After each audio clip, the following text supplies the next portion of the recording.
ఇక వార్తల వివరాలు చూస్తే ప్రజలకు జవాబుదారీగా ఉండేలా పాలన అందించాలన్నదే కూటమి ప్రభుత్వ లక్ష్యమని ప్రజాప్రతినిధులంతా క్షేత్రస్థాయిలో ప్రజలతో మమేకం కావాలని ముఖ్యమంత్రి చంద్రబాబు తెలిపారు. ఏపీ దేశంలో నెంబర్ 1గా ఉండాలన్నది తమ ప్రభుత్వ ఆకాంక్ష అని స్పష్టం చేశారు. పారిశ్రామికంగా, పర్యాటకంగా చిన్న తరహా పరిశ్రమలు, ఫుడ్ ప్రాసెసింగ్ ద్వారా పెట్టుబడులు, ఉపాధి సాధించాలని, అందుకే వీటిపై కొత్త విధానాలను తీసుకువచ్చామని అన్నారు. ప్రజలకు జవాబుదారీగా ఉండేలా పాలన అందించాలన్నదే కూటమి ప్రభుత్వ లక్ష్యమని, ప్రజాప్రతినిధులంతా క్షేత్రస్థాయిలో ప్రజలతో మమేకం కావాలని, సీఎంగా తాను కూడా ప్రజలతో ముఖాముఖి కార్యక్రమానికి వెళ్తానని చంద్రబాబు తెలిపారు. కూటమి ప్రభుత్వ 150 రోజుల పాలన గురించి ఎమ్మెల్యేలంతా నియోజకవర్గాల్లో తిరిగి ప్రజలకు వివరించాలని ముఖ్యమంత్రి సూచించారు. P4 ద్వారా పబ్లిక్ ప్రైవేట్ పీపుల్స్ పార్ట్నర్షిప్ ద్వారా పేదల జీవన ప్రమాణాలని మార్చే కార్యక్రమం చేపడుతున్నామన్నారు. ఏపీ దేశంలో నెంబర్ 1గా ఉండాలన్నది తమ ప్రభుత్వ ఆకాంక్ష అని స్పష్టం చేశారు. శాసనసభలో సీఎం చంద్రబాబు మాట్లాడారు. గత ప్రభుత్వం ప్రాజెక్టుల నిర్వహణ చేయలేకపోవటం వల్ల 4 లక్షల ఎకరాలకు నీరివ్వలేని పరిస్థితి నెలకొందని ముఖ్యమంత్రి చంద్రబాబు ఆవేదన వ్యక్తం చేశారు. అందుకే వాటి నిర్వహణను కూడా సక్రమంగా చేపట్టాల్సి ఉందన్నారు. రాష్ట్రంలోని గుంతలు పడిన రహదారులకు మరమ్మతుల నిర్వహణ చేయాల్సి ఉందన్న సీఎం ఆ సమస్యను ఏ విధంగా పరిష్కరించాలన్నది ప్రభుత్వం ఆలోచన చేస్తుందని వెల్లడించారు. ప్రస్తుతం ఏపీలో 1.2 లక్షల కోట్ల రూపాయల జాతీయ రహదారుల ప్రాజెక్టులు జరగాల్సి ఉందని, అలాగే 70,000 కోట్ల రైల్వే లైన్ ప్రాజెక్టులు కూడా జరుగుతున్నాయని పేర్కొన్నారు. ఎన్డీఏ కూటమి ప్రథమ ప్రాధాన్యత జాబ్ ఫస్ట్ అన్న సీఎం అందుకే మొదటి సంతకం 16,300 ఉపాధ్యాయ ఉద్యోగాల భర్తీపై చేశానని స్పష్టం చేశారు. మెగా డిఎస్సి ద్వారా ఈ ఉద్యోగాల భర్తీ చేయాలన్నది తమ ప్రభుత్వ లక్ష్యమని తెలిపారు. వీటితో పాటు పారిశ్రామికంగా, పర్యాటకంగా చిన్న తరహా పరిశ్రమలు, ఫుడ్ ప్రాసెసింగ్ ద్వారా పెట్టుబడులు, ఉపాధి సాధించాలని, అందుకే వీటిపై కొత్త విధానాలను తీసుకొచ్చామని అన్నారు.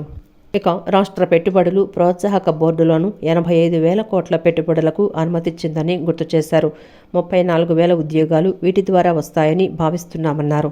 అలాగే 1 లక్ష కోట్ల పెట్టుబడులు NTPC AP Genco green hydrogen ప్లాంట్ను ప్రధాని ప్రారంభిస్తారని తెలిపారు. రిలయన్స్ బయో సంస్థ కూడా కంప్రెస్డ్ బయోగ్యాస్ ప్లాంట్లు ఏర్పాటు చేయబోతోందని, వీటి ద్వారా 2.5 లక్షల ఉద్యోగాలు వస్తాయని తెలిపారు. ఈరోజు ఎన్డీఏ కూటమి జాబ్ ఫస్ట్, ఉద్యోగ కల్పన మా విధానం అని చెప్పి చాలా స్పష్టంగా చెప్పాం. అందుకే ఈ ప్రభుత్వం వచ్చిన మొదటి సంతకం మెగా డిఎస్సి 16,347కు సంతకం పెట్టాం. ఇంటర్వ్యూలు కూడా పిలవడానికి సిద్ధంగా ఉన్నాం. కొంచెం రిటర్న్ ఎగ్జామ్ టైం కావాలంటే ఆ టైం ఇచ్చాం. ఇది వస్తానే ఇమ్మీడియట్ గా ఇంటర్వ్యూస్ కూడా పూర్తి చేసి వీలైనంత తొందరలో 16,347 ఉద్యోగాలు ఇవ్వడానికి మెగా డిఎస్ ద్వారా ఇవ్వడానికి ముందుకు పోతా. అధ్యక్ష, సంక్షేమం అనేది తెలుగుదేశం పార్టీతోనే ప్రారంభమైంది. ఈ విషయం దేశానికి అర్థమయ్యే విధంగా చెప్పగలిగాం. మీరు మొట్టమొదటిసారిగా అధ్యక్ష చూస్తే తెలుగుదేశం ఆవిర్భావంతోనే కూడు, గూడు, గుడ్డ అనే నినాదంతో సంక్షేమ పథకాలు మొదలుపెట్టాం. 2 రూపాయల కేజీ బియ్యం ప్రారంభించింది తెలుగుదేశం పార్టీ, గౌరవనీయులు ఎన్టీ రామారావు గారు. అది ఈరోజు ఫుడ్ సెక్యూరిటీగా దేశం మొత్తం అమలైందంటే అది తెలుగుదేశం పార్టీ చూపించిన చొరవ, ఒక స్ఫూర్తి అని చెప్పి కూడా నేను మీకు తెలియజేస్తున్నా. పేదవాళ్లకు పింఛన్ ఇవ్వాలి, వీళ్ళకి ఇబ్బందులున్నాయని 30 రూపాయల పింఛన్తో ప్రారంభించింది తెలుగుదేశం పార్టీ. అది ఈరోజు ఈ రాష్ట్రంలో 4,000 రూపాయలు పింఛన్ ఇచ్చే పరిస్థితికి వచ్చాం. వరుస దోపిడీలు, అరాచకాలే వైసీపీ సర్కార్ నుంచి కూటమి ప్రభుత్వానికి వారసత్వంగా వచ్చాయని ఉప ముఖ్యమంత్రి పవన్ కళ్యాణ్ అన్నారు. ఇంతటి విపత్కర పరిస్థితుల నుంచి రాష్ట్రాన్ని అభివృద్ధి పదంలో నడిపిస్తున్న సమర్థ నాయకుడు ముఖ్యమంత్రి చంద్రబాబు అని కితాబిచ్చారు. కూటమి ప్రభుత్వం 150 రోజుల ప్రగతిపై శాసనసభలో జరిగిన చర్చలో పవన్ కళ్యాణ్ ప్రసంగించారు. వరుస దోపిడీలు, అరాచకాలే వైసీపీ సర్కారు నుంచి కూటమి ప్రభుత్వానికి వారసత్వంగా వచ్చాయని విమర్శించారు. ఇంతటి విపత్కర పరిస్థితుల నుంచే రాష్ట్రాన్ని అభివృద్ధి పథంలో నడిపిస్తున్న సమర్థ నాయకుడు ముఖ్యమంత్రి చంద్రబాబుని కితాబిచ్చారు. చంద్రబాబు సమర్థ నాయకత్వంలో ఆంధ్రప్రదేశ్ త్వరలోనే $1 ట్రిలియన్ ఆర్థిక వ్యవస్థగా ఎదుగుతుందని పవన్ కళ్యాణ్ విశ్వాసాన్ని వ్యక్తం చేశారు. మరో దశాబ్దం పాటు రాష్ట్రానికి చంద్రబాబు ముఖ్యమంత్రిగా ఉండాలని పవన్ కళ్యాణ్ ఆకాంక్షించారు. It should be a continuity of our entire governance. మన అడ్మినిస్ట్రేటివ్ లో ఒక భాగం అవ్వాలి అధ్యక్ష. మనస్ఫూర్తిగా వారికి నా ధన్యవాదాలు తెలియజేసుకుంటూ గౌరవ ముఖ్యమంత్రి గారికి నేను మాటిస్తున్నాను, గౌరవ సభ్యులందరూ కూడా ఇసుక దోపిడీలు కానీ లేదంటే మేము చేయాల్సిన పనులు ఎప్పటికప్పుడు మీరు మాకు ఆదేశాలు ఇవ్వండి సార్. మా ఆదేశాలు ఇవ్వాలని కోరుకున్నాను అధ్యక్ష. మేము బెల్ట్ షాపులు కానీ మా అందరి బాధ్యత లా అండ్ ఆర్డర్ గురించి మాట్లాడటం, మా మంత్రివర్గంలో ఏ శాఖ అయితే తీసుకున్నామో ఆ శాఖల్ని సమర్థవంతంగా వారి విజన్కి తగ్గట్టుగా పనిచేయడం అధ్యక్ష. ఇవన్నీ కూడా మేము ఆయన ఏ కళ అయితే కన్నారో ఆ కళ నెరవేర్చడానికి పూర్తి చేయడానికి మేము అందరం సంసిద్ధంగా ఉన్నామని తెలియజేసుకుంటూ, మీరు 5 సంవత్సరాలు కాదు గౌరవ ముఖ్యమంత్రి గారు తెలియజేసిన అధ్యక్ష, మీరు ఇంకొక దశాబ్దం కూడా ఈ రాష్ట్రానికి ముఖ్యమంత్రిగా కొనసాగుతూ మీరు ఇదే స్ఫూర్తిని కొనసాగించాలని, ఇదే మీ ప్రతిభా పాఠవాలు చూపించాలని మనస్ఫూర్తిగా మేము కోరుకుంటూ గౌరవ సభ్యులందరికీ సభాపతి గారికి మనస్ఫూర్తిగా ధన్యవాదాలు తెలుపు. 3 ఏళ్లలో స్టీల్ ప్లాంట్ కట్టి తన చిత్తశుద్ధిని నిరూపించుకుంటారని ఆస్కార్ డైలాగులు సైతం చెప్పారని పీసీసీ అధ్యక్షురాలు వైఎస్ షర్మిల విమర్శించారు. కడప జిల్లాలో ఉక్కు పరిశ్రమ ఏర్పాటుకు ప్రభుత్వం చొరవ చూపకుంటే ఆమరణ నిరాహార దీక్షకు దిగుతామని హెచ్చరించారు. కడపలో స్టీల్ ప్లాంట్ నిర్మించాలని కోరుతూ పీసీసీ అధ్యక్షురాలు వైఎస్ షర్మిల కాంగ్రెస్ శ్రేణులతో కలిసి నిరసన కార్యక్రమం చేపట్టారు. సీఎం హోదాలో జగన్ ఉక్కు పరిశ్రమ కోసం 2 సార్లు టెంకాయ కొట్టారని, కడప ఉక్కును శంకుస్థాపనల పరిశ్రమగా మార్చారని మీడియా ఎదుట టెంకాయ కొట్టి నిరసన వ్యక్తం చేశారు. 3 ఏళ్లలో స్టీల్ ప్లాంట్ కట్టి తన చిత్తశుద్ధిని నిరూపించుకుంటానని ఆస్కార్ డైలాగులు సైతం చెప్పారని విమర్శించారు.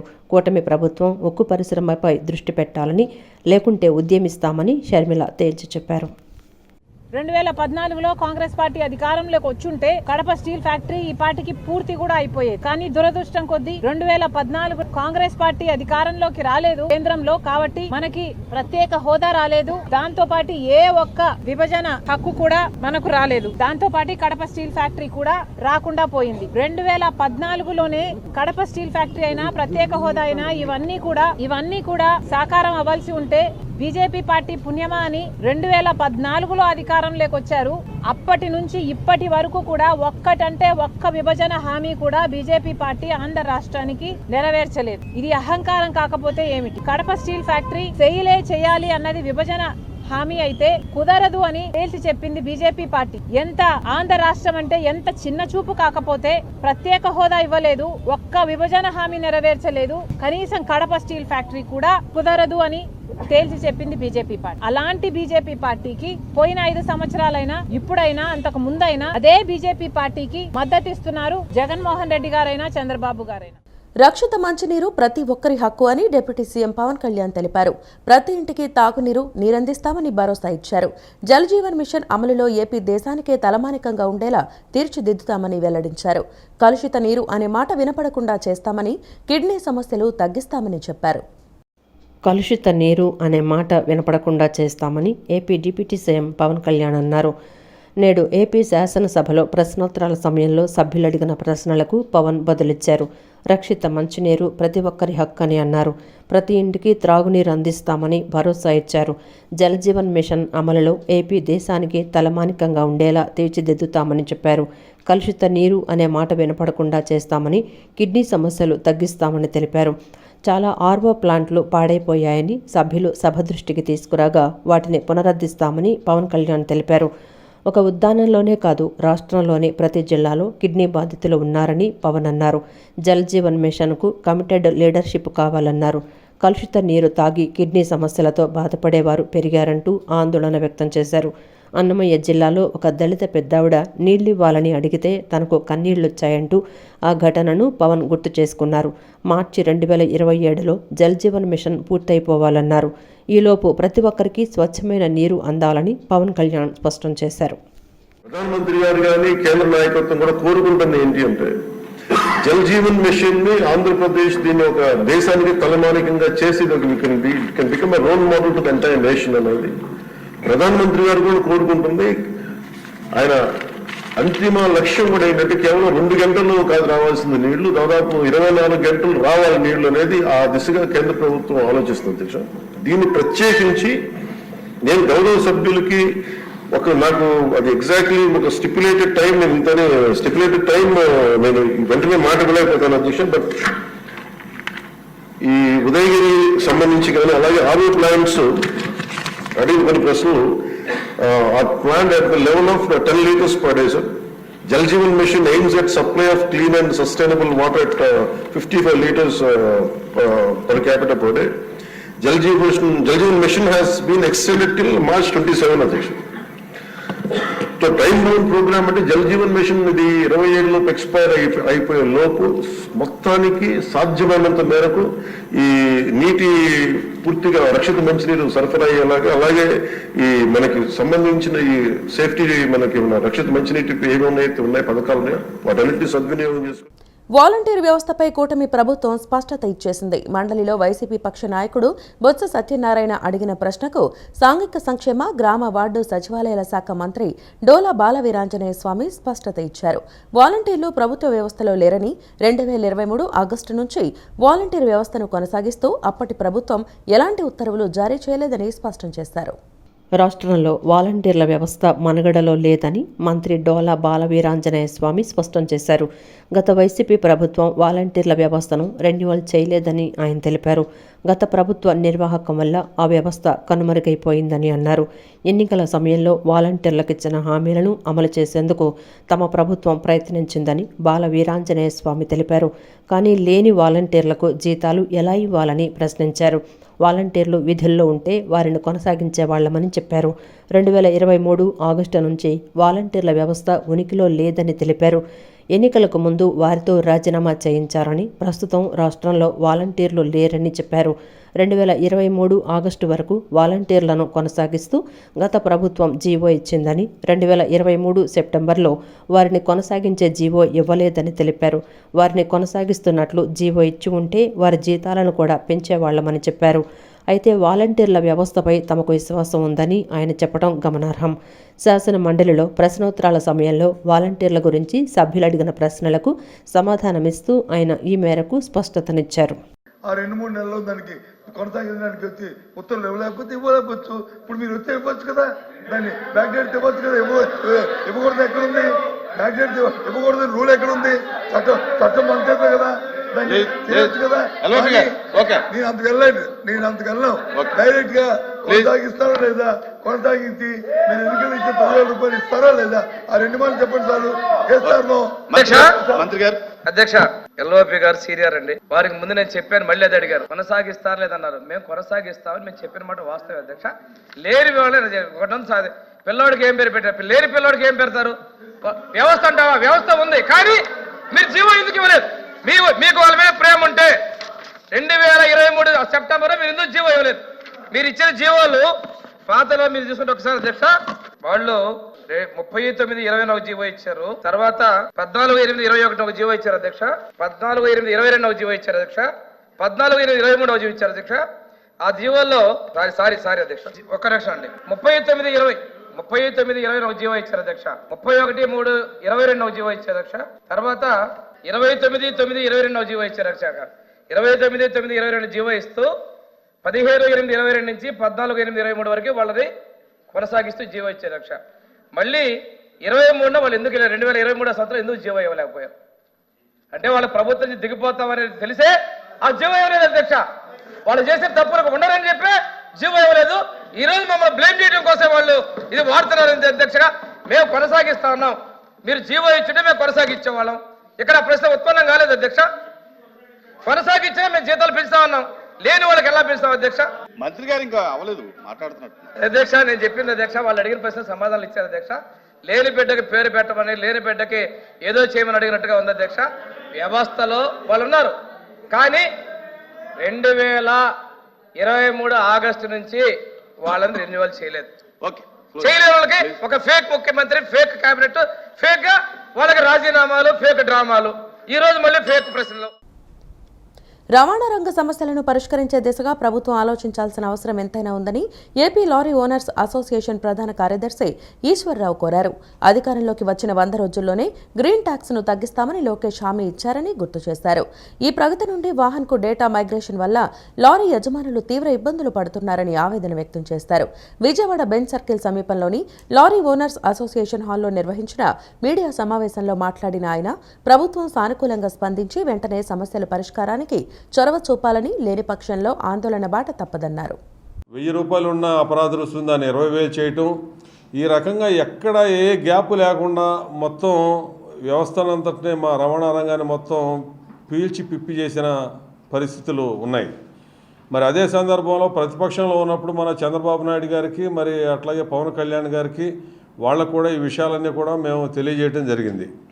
సరే, ఇక తర్వాత ఈ వరదలో తగ్గిన తర్వాత మళ్ళీ మా సమస్యలన్నీ కూడా మరి ఒకసారి మీరు పరిష్కరించని చెప్పి అందరూ కూడా లెటర్ ఇచ్చాం. మరి గతంలో ఒకసారి ఆ లోకేష్ గారికి కూడా చెప్పినప్పుడు ఆయన ఏం చెప్పారంటే, ఈ గ్రీన్ ట్యాక్స్ మాత్రం చాలా అన్యాయంగా ఉంది, మన ప్రభుత్వం రాగానే 100 రోజుల్లో నేను ఇమీడియట్గా మనం దాన్ని తగ్గించే ఏర్పాటు చేస్తాను. సరే, మిగిలిన ఈ డీజిల్ ప్రైస్ కానీ తర్వాత ఈ ట్యాక్సుల విషయంలో చుట్టుపక్కల ఉన్న రాష్ట్రాల వాళ్ళ ట్యాక్స్లు అవన్నీ కూడా పరిగణలోకి తీసుకుని అవన్నీ అది ఒక్కోటి చేసుకుంటూ వద్దాం ప్రాధాన్యత క్రమంగా అన్నారు. ఉండి ఈ రవాణా రంగాన్ని ఇంత ఇబ్బంది పెట్టడం చాలా మంచి పద్ధతి కాదనేది మీ ద్వారా తెలియజేసుకుంటున్నాం. ఎందుకంటే ఇవాళ ఈ రోడ్ సేఫ్టీ ప్రోగ్రామ్స్ కూడా ఇవాళ ఈ యాక్సిడెంట్లు కానీ ఇటువంటి చేయాలంటే కూడా మేము కూడా ఎప్పుడు ప్రభుత్వానికి ఉండి ఏ కార్యక్రమానికి కూడా మా కృష్ణా జిల్లా లారీ ఓనర్స్ అసోసియేషన్ ఈ రోడ్ సేఫ్టీ ప్రోగ్రాములు కానీ వివిధ రకాలుగా అన్నీ ఉండి చేయటం కూడా జరుగుతుంది. ఇంత చేసినా కానీ ఇక్కడ మాకు విద్య లేని వాళ్ళకు కూడా ఎక్కువ ఈ రవాణా రంగం లారీలు తిప్పేవాళ్ళు ఎక్కువ ఉన్నారు. కాబట్టి ఉద్యోగస్తులు కానీ ఇవన్నీ మనకు ఒక్క ఇండస్ట్రీ కూడా ఒక 5 సంవత్సరాల నుంచి ఏమి అన్ని స్టాపేజీ ఉండి ఎక్కడ ఉద్యోగాలు లేక ఇవన్నీ ఉంటే మా రవాణా రంగం మీద కొంతమంది జీవనోపాధి కూడా పోవటం చాలా బాధాకరంగా ఉంటుంది. కాబట్టి ఈ ట్రేడ్ని ఆదుకోవాలని మీ ద్వారా తెలియజేసుకుంటూ ఒక్కసారి ప్రభుత్వం మా మీద పెద్ద చూపుతో చూసి దీన్ని ఈ విషయాలన్నీ సాల్వ్ చేయాలని కూడా మీ ద్వారా తెలియజేసుకుంటాం. భారత కమ్యూనిస్టు పార్టీ సిపిఐ ఆధ్వర్యంలో డిసెంబర్ 3 నుంచి 7వ తేదీ వరకు రెడ్ షర్ట్ వాలంటీర్ శిక్షణ తరగతులు ఏర్పాటు చేస్తున్నట్లు ఎన్టీఆర్ జిల్లా సిపిఐ జిల్లా కార్యదర్శి శంకర్ తెలిపారు.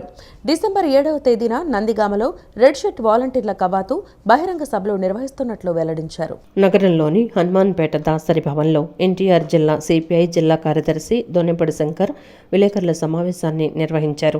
దొన్నెపూడి శంకర్ మీడియాతో మాట్లాడుతూ భారత కమ్యూనిస్టు పార్టీ సిపిఐ ఆధ్వర్యంలో డిసెంబర్ 3 నుండి 7వ తేదీ వరకు రెడ్ షర్ట్ వాలంటీర్ల శిక్షణ తరగతులను ఏర్పాటు చేస్తున్నట్లు తెలిపారు. 5 రోజులు పార్టీ శిక్షణ తరగతులను కమ్యూనిస్టుల ఉద్యమానికే కంచుకోటగా ఉన్న నందిగామ పట్టణంలో శిక్షణా తరగతులు నిర్వహిస్తామని పేర్కొన్నారు. 5 రోజులు పార్టీ నిర్వహించే ఈ శిక్షణ తరగతులలో పార్టీ శ్రేణులు, ప్రజలు, అభిమానులు పాల్గొని కార్యక్రమం విజయవంతం చేయాలని పిలుపునిచ్చారు. డిసెంబర్ 7వ తేదీన నందిగామలో రెడ్ షర్ట్ వాలంటీర్ల కవాతు అనంతరం బహిరంగ సభ నిర్వహిస్తున్నట్లు తెలిపారు. ఈ శిక్షణ తరగతులు దేశవ్యాప్తంగా భారత కమ్యూనిస్టు పార్టీ నిర్వహిస్తుందన్నారు. చివరి రోజైన 7వ తేదీన అన్ని రాష్ట్రాలతో పాటు దేశ రాజధాని ఢిల్లీ వీధుల్లో కూడా రెడ్ షర్ట్ వాలంటీర్లు కవాతు నిర్వహిస్తున్నట్లు దొన్నెపూడి శంకర్ తెలిపారు. 2024 డిసెంబర్ 26వ తేదీ నుంచి 2025 డిసెంబర్ 26వ తేదీ వరకు సంవత్సర కాలం పాటు సాగే శతవార్షిక ఉత్సవాలను, సంబరాలను జయప్రదం చేయటానికి ఎన్టీఆర్ జిల్లా సిపిఐ సమితి కంకణం కట్టుకుంది, కంకణధారులయ్యారు. దానిలో భాగంగా రెడ్ షర్ట్ వాలంటీర్స్, జనసేవాదళ్, అత్యంత క్రమశిక్షణ కలిగినటువంటి కమ్యూనిస్ట్ పార్టీ విభాగం. ఉపద్రవాలు వచ్చినా, ప్రకృతి వైపరీత్యాలు వచ్చినా, సంఘ వ్యతిరేక శక్తులకు వ్యతిరేకంగా ఎదురొడ్డి ప్రాణాలొడ్డి నిలిచినటువంటి చరిత్ర జనసేవాదళకు ఉంది కమ్యూనిస్ట్ పార్టీ విభాగం. అటువంటి రాష్ట్ర స్థాయి ట్రైనింగ్ క్యాంపుని డిసెంబర్ 3, 4, 5, 6, 7వ తేదీలలో రాజకీయ చైతన్యమైనటువంటి కమ్యూనిస్టు ఉద్యమానికి కేంద్రమైనటువంటి నందిగామ పట్టణంలో రాష్ట్ర స్థాయి ఎర్రషర్టు వాలంటీర్ల ట్రైనింగ్ క్యాంపు 5 రోజుల పాటు జరుగుతుంది. వందలాది మంది 7వ తారీఖున జరిగేటువంటి బహిరంగ సభలో చివరి రోజున కవాతు, ప్రదర్శన, సభ జరుగుతుంది. జనవరి 5వ తేదీన నిర్వహించనున్న హైందవ సత్కారావం బహిరంగ సభను జయప్రదం చేయాలని విశ్వ హిందూ పరిషత్ అంతర్జాతీయ సంయుక్త కార్యదర్శి కోటేశ్వర శర్మ పిలుపునిచ్చారు. గతంలో ఆంగ్లేయులు వారి రాజకీయ స్వార్థం కోసం ఆలయాల్లో రాజకీయాలు ప్రవేశపెట్టారని ఆయన ఆరోపించారు.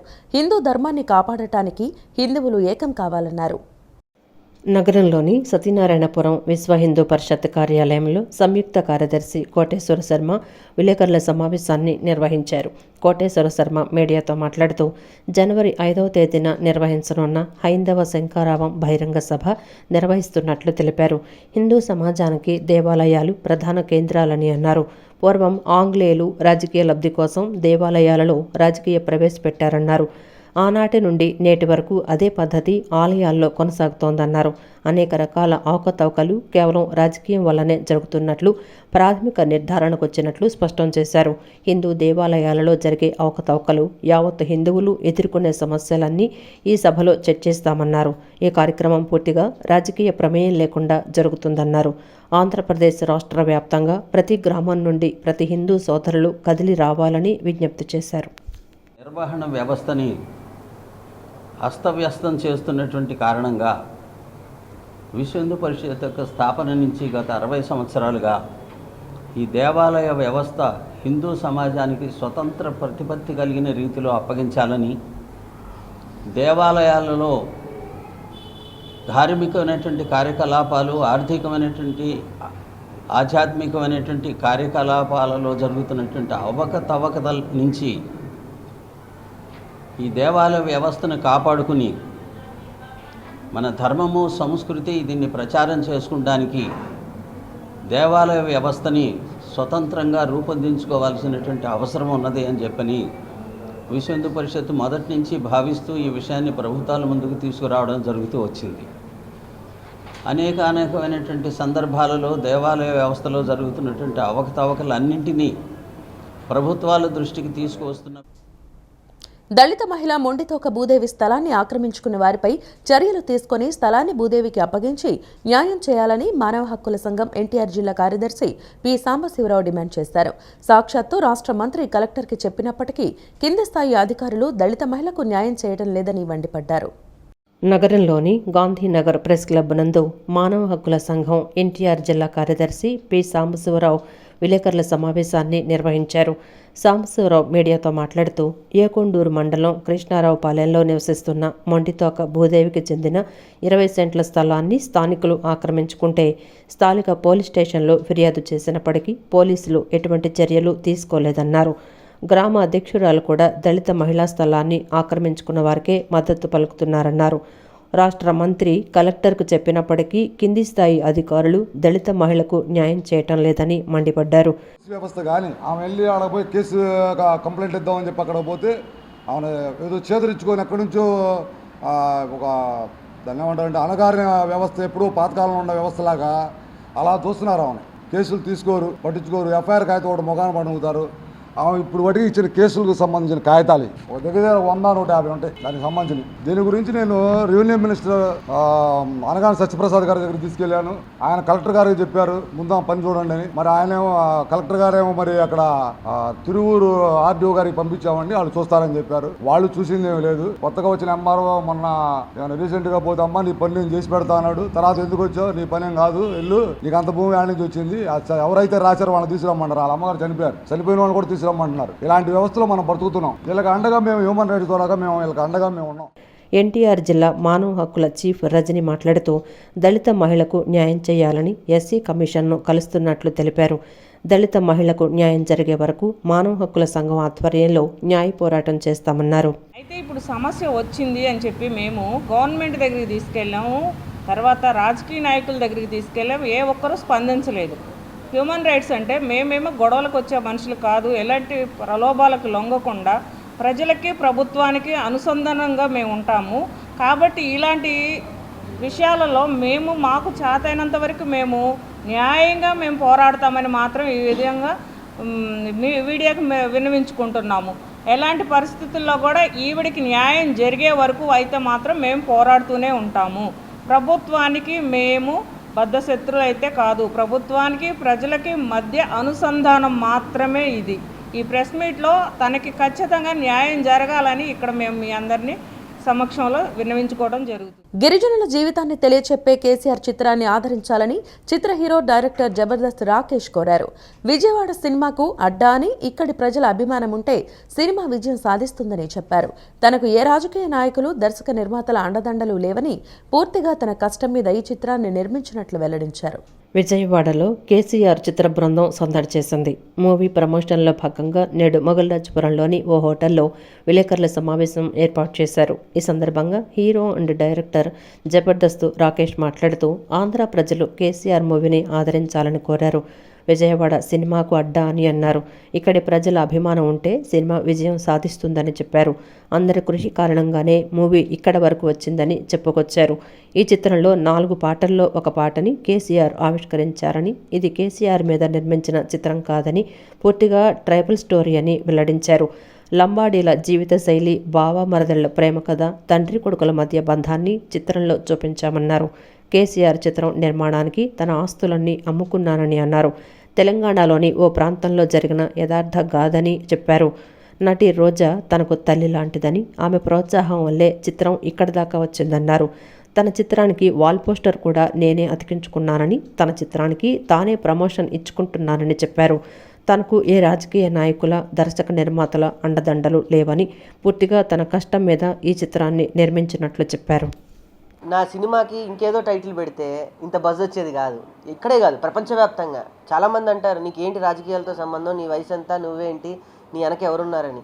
నేను మిమిక్రీ చేసేటప్పుడు నా వెనక ఎవరు లేరు, ఈరోజు కూడా నా వెనక ఎవరు లేరు. కాకపోతే ఇప్పుడు నా వెనక ఎవరున్నారని చెప్పలేను, కానీ నా పోస్టర్ ఉంది, నేనే ఉన్నా, మళ్ళీ నా వెనక కూడా నేనే ఉన్నా, నా పక్కన ఇప్పుడు నా భార్య ఉంది, అంతే ధైర్యం, ఇంకేమీ లేదు. సో కేసీఆర్ అంటే కేశవ చంద్ర రమావత్ అంటే ఇది ఒక అభిమాని కథ. రేపు నాకు తెలిసి ఈ సినిమాని ఇక్కడ చంద్రబాబు గారి ఫ్యాన్ కూడా చేయొచ్చు, నాలాంటి కుర్రోడు వచ్చి ఆమె ఫ్యాన్ ఆఫ్ సిబిఎన్ అని కూడా సినిమా చేయొచ్చు. కానీ సినిమాకి పేరుకి ఎటువంటి ఇది ఉండదు. కాంట్రవర్సీ అయితే ఈ పాటికి చాలా కాంట్రవర్సీ అవ్వండి. రాకేష్ అనేవాడు అందరు ప్రేమించే వ్యక్తి. విజయవాడలో ఇన్ని కెమెరాలు వచ్చాయి నా కోసం అని అంటే నేను చాలా ఆనందపడుతున్నాను. ఒక చిన్న స్థాయి నుంచి ఈరోజు ఈ స్థాయి వరకు వచ్చాయి, ఏ కాంట్రవర్సీ లేకుండా. నా మిమిక్రీ అనే ఒక ఆయుధంతో నేను ఒక వెంట్రులాకిస్ట్గా నా యొక్క ప్రయాణం మీ అందరికీ తెలుసు. ఎవరన్నా కాంట్రవర్సీ చేద్దాం అనుకుని నా దగ్గరకు వచ్చినా కూడా నా చిరునవ్వు చాలు, నాకు ఇచ్చిన అది శివయ్య ఆశీస్సులు చాలు, నా భార్య చాలు, పక్కన వాళ్ళ ఆశీర్వాదమే ఇచ్చి వెళ్తారు. నాకు కాంట్రవర్సీ చేసేంత లేదు. అందరూ మెచ్చుకునే సినిమా. ఇందాక సుజాత గారు అన్నట్టు ఒక కుల మత ఒక వర్గానికి సంబంధించింది. ఏంటంటే ఫస్ట్ టైం విజయవాడకు వచ్చినప్పుడు నా కెరియర్ స్టార్టింగ్ టైంలో వచ్చినాను. కెరియర్ మంచిగా అవుతుంది, కెరియర్ మంచిగా రన్ అవుతున్న టైంలో మళ్ళీ వచ్చినాను. ఇంత అద్భుతాన్ని లగ్గం చేసుకున్నా. మళ్ళీ ఇప్పుడు సినిమా రిలీజ్కి ముందు వచ్చినాను. సినిమా కూడా మంచి సక్సెస్ అవుతుంది, మంచి విజయం సాధిస్తుంది అని చెప్పి మనస్ఫూర్తిగా అనుకుంటున్నాను. అమ్మవారి ఆశీస్సులు ఎప్పుడు మా మీద అట్లనే ఉంటాయి. అండ్ ఇక్కడున్న విజయవాడ పబ్లిక్ అందరి బ్లెస్సింగ్స్ కూడా మా మీద అట్లనే ఉంటాయని నేను అనుకుంటున్నా. ఎప్పుడు ధమాక్లో కూడా రాకపోతుండే మాలేసుకోవాలి, అమ్మవారి దీక్ష తీసుకోవాలి అని చెప్పి. సినిమా తీయడం అనేది అంత చిన్న విషయం కాదు. దాని సినిమా తీసినా కూడా రిలీజ్ చేయడం అనేది అంత చిన్న విషయం కాదు అని చెప్పి సినిమా తీసిన తర్వాత అర్థమైంది. మాకున్న శక్తి సరిపోదు, ఇంకా ఏదో మాకు పాజిటివ్ వైబ్రేషన్ కావాలి అని చెప్పి లైఫ్లో ఫస్ట్ టైం అమ్మవారి దీక్ష తీసుకున్న 11. ఈ వార్తలు ఇంతటితో సమాప్తం. నమస్కారం.